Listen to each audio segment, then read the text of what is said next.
Boom.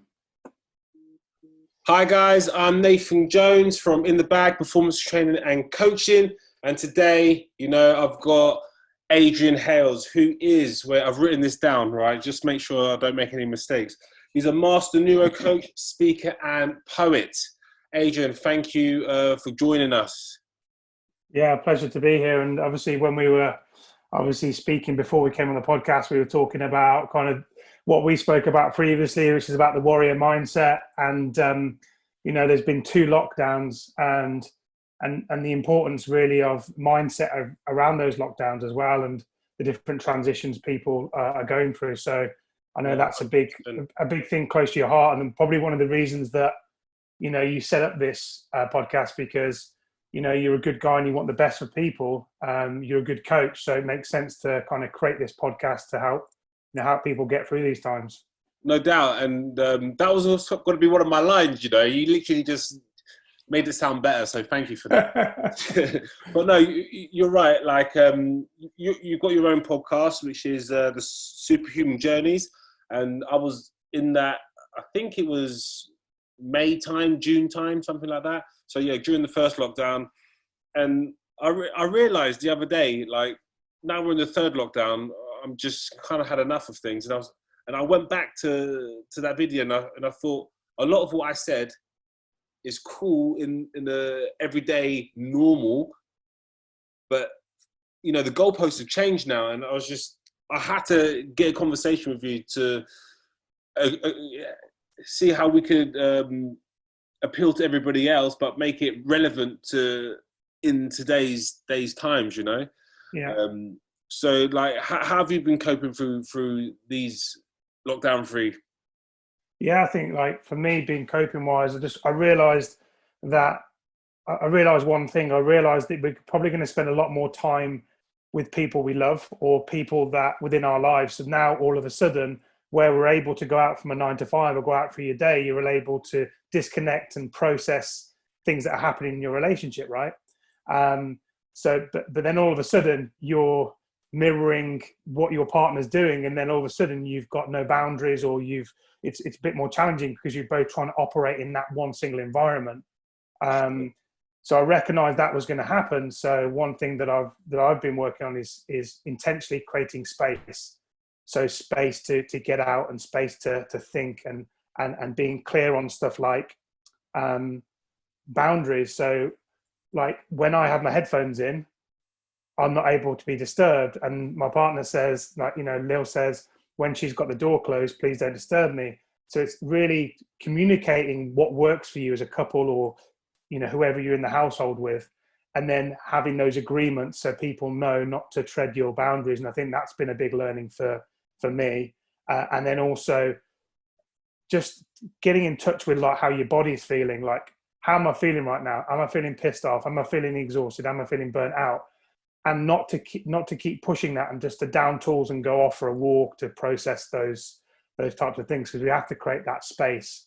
Because you can't reflect when you're like, as a fighter, for instance, you can reflect when you're in the cage, I'd imagine, but then when you come out and look back, and when you're viewing the fight, you have a different type of perspective. And it's the same when we're working on our business, when we're working on our projects at home. When we go out for a walk, we can then reflect back on, oh, well, maybe I'll change this. And I think that's a very good place to be.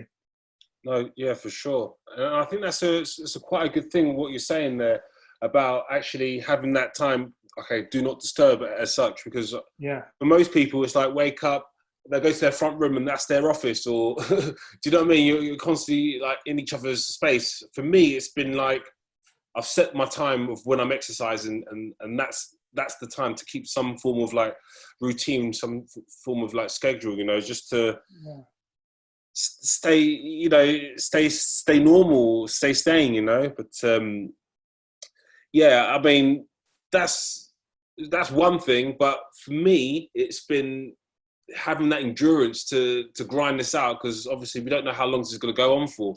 We've dipped in, we've dipped out, we've gone in, we've gone out, and we're back in again. And what advice do you have, or what strategies do you have in riding this out as such? Yeah, I think, well, there's a few things. Like, I think, like, in order for us to feel kind of inspired and feel like have mental clarity, and also to feel kind of like, we're making progress and our lives, has that level of meaning, we're going in that right direction. I think one of the most subtle changes that we can do is have a look at our environment. Because if you think about it like this, for instance, the environment that we live in and we work in is the quickest way to create change. Because if you were going to a yoga studio, for instance, you went into a yoga studio, as you walked into the environment, you'd know what to think, how to behave, how to feel based on the environment. If the environment was very, orderly, nice smells, nice music, and all that type of stuff, automatically your behavior, your thinking, and your feelings, you'd start to copy and mirror the environment. Whereas if you went into a yoga studio that was messy, that people were just on their phones, and it wasn't great looking inside, straight away that affects your feelings. So the environment, just like animals in the world, it affects how we perform. So subtle changes. And one thing that I looked at in my flat was, I asked myself the question, is this environment constructed in a way to help me grow, to help me get to the next level, whatever that is for everybody else? Now, as an example, if our environment's conditioned to stop us getting to the next level, we can change that environment. So I'll give you an example. If it's really important for us to grow our coaching business, for instance, and it's really important for us to read, and it's really important for us to create mental space, but yet when we sit down in our working space, we're surrounded by TVs, then the automatic habit is going to be to turn the TV on. If our thing is to healthy eat and to drink green tea and make sure we hydrate, but when we go to the kettle, there's chai lattes and like loads of caffeine there.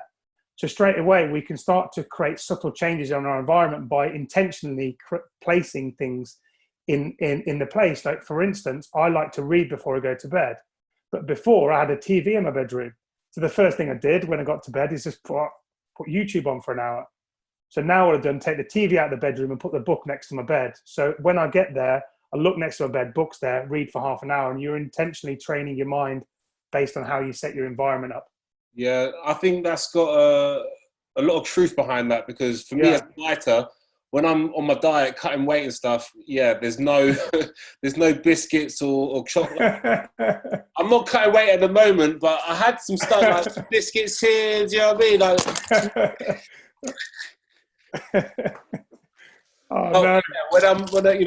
When it's fighting season back on, they will go. I'm on instructions to, look at away and not even put it on the list. But no, that's cool. Thanks for that. And going back to when I spoke to you on your podcast about this warrior mindset, I said about getting yourself from the first point that I had. And I didn't realize that I had these 7 philosophies until I spoke to you and you said, Nathan, you actually have 7, you know what I mean? And I was like, boom. That's good. I'm good, but I mean, you know what I mean? You're making me look good. But no, the first thing was get yourself out of a safe zone into the growth zone. So, put yourself into that situation. But with this pandemic, the goalposts have changed. We're in this panic zone. I don't know when I'm going to get my next pay. If I can pay the rent X and Y, do I still have a job? Can I go out and about, So how do we live in the panic zone, or how can we simmer down that panic zone so we can grow within it? Yeah, I get what you're saying. I think it's controlling the controllables. It's like what's in our field of influence at the moment, and it's writing down those things almost like in a couple of circles, and then writing in that initial circle, what's in my area, what's controllable for me, because a lot of the things when we create change is like the first thing you've got to ask yourself is what do you want? A lot of people focus on what they don't want, and then that just perpetuates the same thing. So it's looking at, okay, what don't I want and what do I want instead? And then it's very important for us to look at a sensory point of view of how will we know when we start to move towards that? Because the whole neural system, like our feelings, our emotions, what we see, what we hear, is like our guiding system. And we can ask what we really want in life and where we're going and what direction and what will we see, hear, feel, and sense when we get there. And just like a kind of, a guiding system, like a sat nav, our whole body will guide us towards that. And it's very important that once we've got an idea of where we want to go, the direction, most people would say sometimes, what do I want in life? I want more money, I want more success. But the problem is with the word want is it means lack. So we always feel like we're not good enough and we're lacking something. So even though I said, what do you want? A better question to ask is, where are you going? And what will you see, hear, feel, and sense when you get to that place? Because we need to have a sensory experience to understand when our senses arrive in that place. We can't just say from our mind, what will we see? Because our whole body is involved in getting us to that place. And like a course correct, the body will know through the external feedback when we get to that place. And the next most important thing is to, it has to be self-maintained. And this is what I mean by controlling the controllables. Yes, the pandemic's happening. Yes, there's Brexit happening. But to what degree is that energy that we're using on that really helping us? Yes, it's there. And yes, it's key to be empathetic and understanding for those things. But then does that come into our circle of influence? As in, is that self-maintained by me? Because the goal within our lives has to be something that we can achieve. Are we relying on other people for that goal to be achieved? Yes, there is going to be other people. Like you're going to have a coach. You're going to have maybe, for instance, if I was your coach, or you might have a fitness coach, or you might have other fighters that you come around, but you couldn't set a goal that you wanted to be world champion and have the goal them to be responsible for it. So the next thing has to be self-maintained. And then the last point, which is really important, it has to be ecological, which means that that ecological basically means that that it's in alignment with our values and what's important to us in the world, because we will never do things that's not in alignment with our truth of who we are as a human. Right. So then it has to be in alignment with those three things. So that's really an important thing, when we're looking to create change. And this is a great time for this self-reflection now. So yes, there's lots of stress, lots of things going, but what would life be like if we actually created something, in alignment with our dreams? Or what would life be like if we really lived our purpose? And what would that look like? So yes, it's given us a lot of time to reflect on some of the fears that are going on. But how can we change that and look at okay, what does that life look like? And how could I start creating that? And it's almost looking at our flats now as these little castles. How can we build our fortress and how can we build our kingdom from this place? So that's the kind of mindset that I've been, thinking, looking at it as an opportunity rather than, we're in this place. And how would you practice that? Would you practice that by just writing, I don't know, certain things down, how life would be like? What would I feel? What would I think? How would I be? Or would it be almost like a role play conversation in the future with your partner or your accountability buddy or whatever? How would you do it? Yeah, how I'd do it is just take some space out, get a nice notepad. I'd go through, some of the things that we look at is from the logical levels of change. The first thing we're going to look at is environment. So the first question that you're going to go through very simply is, what's working in my environment? So imagine a triangle like this. We're drawing a big triangle, and the first little chunk you're going to get to is environment. Like Maslow's hierarchy of needs. Yeah, there's Maslow's hierarchy of needs, which is like security needs, emotional needs. And then there's something called logical levels, which is similar but different. And then you're looking at your environment. So what's working in my environment, what's not? It'll be pretty clear what's working and what's not. The next thing are what behaviors are working for me in that environment or in life, and what's not working for me. Then the next things are going to be values. What's important to me in my life, and is my life a reflection of those values? And how? And if it's not, how do I create a life that satisfies those values? So when you ask, to find the context of a value, you would say, what's important to me about business, or what's important to me about health and fitness? And then you would understand those values, what's important to you, and whether you're congruent with those or incongruent. because a lot of conflict created in the mind comes from our heart, which is actually when our values aren't being satisfied. And that can either mean they're not being satisfied by us, or they're not satisfied in a relationship with our partner. So then we get to have that discussion, hi, this is what's important to me, that's what's important to you. And then you'd be able to satisfy your partner's values in life. That's really important. And then when you get up to the next stages of the logical level, it's skills.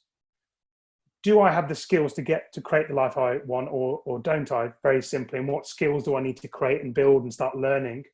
And then based on that, the last thing of the pyramid is results. So based on everything in my life, where are my results? What results am I creating? And then you go back down the logical levels and you create those, you create those changes, which are very important. And then you've also got spirit, which is kind of like, a lot of people might say it's spirituality. A lot of people might say it's purpose and meaning, but you can ask, very simple questions like, what gives my life a sense of meaning? If I remove the busy, what remains that's important? Mm-hmm. And for what purpose, is my life about? And those very kind of softer questions to work out actually why we're here on this earth, because it's very important to have that meaning satisfied as well, because that is us at an identity level. So that's how I normally do that. And in answer to your question, how you bring that into your life, very simply, is creating space, like intentionally walking and creating space. Number 2, journaling. Number 3, meditating and those types of exercises start to create that level of space. Mm-hmm. Then the exercise itself, and then very simply creating very simple steps to bring that to life. Wow.